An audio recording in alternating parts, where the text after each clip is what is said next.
Hey everyone, PB here, and welcome back to another one of my videos. I'm excited to have finally reached my 50th Platinum Trophy, which all but two are from various types of role-playing games. I wanted to express some of my opinions on the different types of trophies that I found extremely frustrating to acquire. Let me know in the comments below what type of trophies you found annoying to get. And while you're down there, don't forget to smash that like button and to subscribe. Without further ado, here are 5 types of trophies that I hate. Number 1. After defeating the final boss of a game, I'm always excited when there is a bonus dungeon available to test my abilities and strength, which adds an additional level of challenge to the game for me. Completing these dungeons has a certain level of gratification and accomplishment of knowing that I can beat everything that the game can throw at me. However, when a game has you complete a long list of side quests and minigames combined with having spent so much time exploring hidden temples for good loot, I just feel cheated and empty when the game just gives up and basically says, that's good enough, and gives me the trophy before I even completed all the bonus dungeons. This one mainly pertains to Final Fantasy 15, which I received the Platinum Trophy before I even found the last bonus dungeon. Now my frustration with this could have been drawn from that I had just recently Platinum Star Ocean Integrity and Faithlessness, which the brutal grinding and farming needed to beat that game had my expectations set extremely high on achieving Platinum trophies for any other game. Although, I would have appreciated it if they had at least made a trophy for getting the Black Hood accessory at the Piteous Ruins. For those who have gotten that accessory, you can attest to how ridiculously hard this dungeon is, even though there's absolutely no enemies inside of it. Again, this might just be me who hates being shortchanged like this, but let me know if you also feel cheated when a game does this to you. Number 2.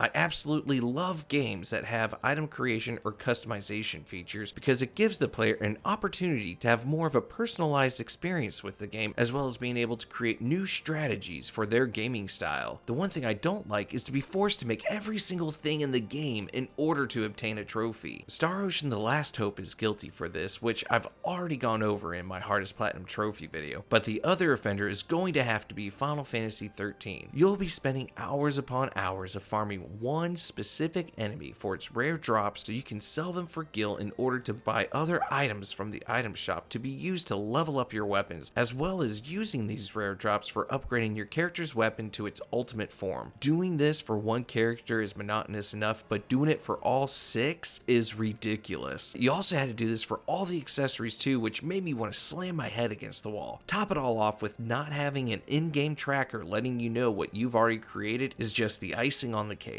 If you would just reduce the percentage to like 90%, or better yet, for crafting a specific type of item is absolutely fine with me. By the time I'm even attempting this type of trophy, I've more than likely already defeated all the bonus dungeons and bosses, and now I'm left to create things I don't even need, like a broken sword or a crooked wand.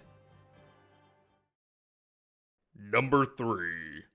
Role-playing games typically have some form of scavenger hunt for collectibles within the game to encourage people to explore every region of the maps. Whether it's bunnies, owls, documents, special treasures, flyers, or whatever object the game decides, the trophy for these are perfectly fine with me since they typically come with some nice rewards in the game too. What gets me though is when there are trophies that require you to find every regular type of treasure or treasure chest in the game. The Star Ocean games are notoriously bad for this one, especially Star Ocean The Last Hope. Not only are there several hundred chests spread across the entire game, including post-game dungeons, but several are missable and you aren't even given a tracker or other form of indicator to help you know if you have at least found them all in the region you're in. I can't explain the feeling of sheer utter defeat when you've been re-exploring every map for hours to finally find a treasure you missed to only learn that it wasn't the last one. When you finally do collect all the treasure chests, you don't get a weapon or item in game to glorify your victory.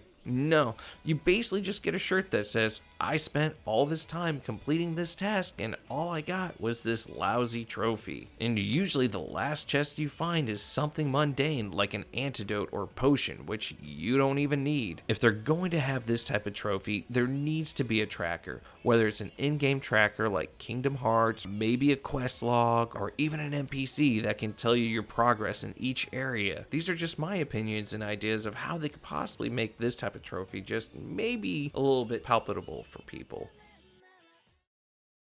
Number 4.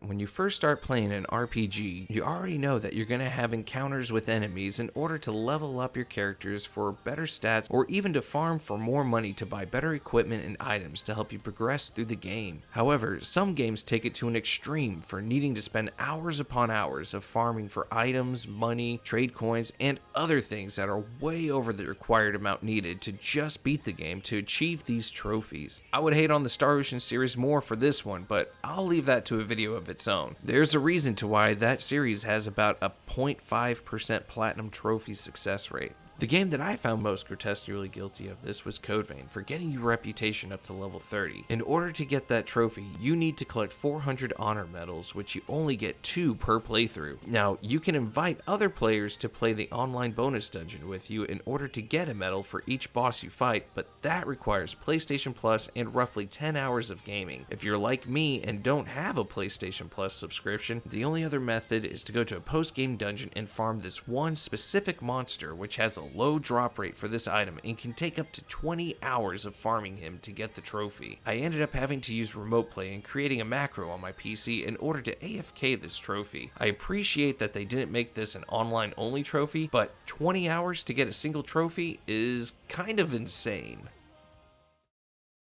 Number 5.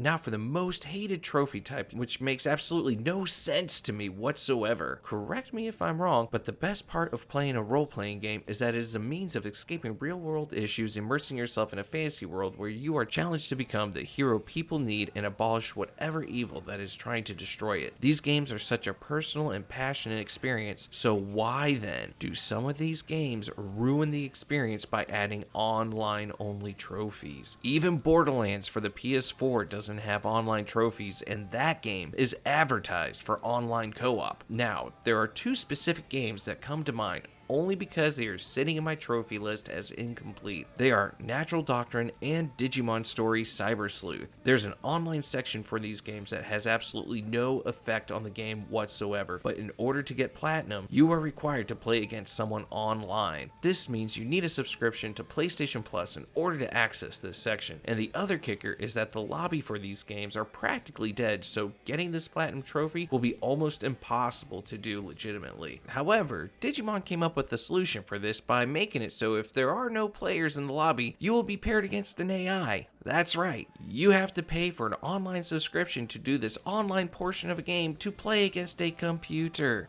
Congratulations, I hate you. I believe that any game that has online trophies should have the online trophies separated from the solo play like they do with DLC trophies, and create a separate tier of trophies for these like Diamond or Chrome. Just an idea for you, PlayStation.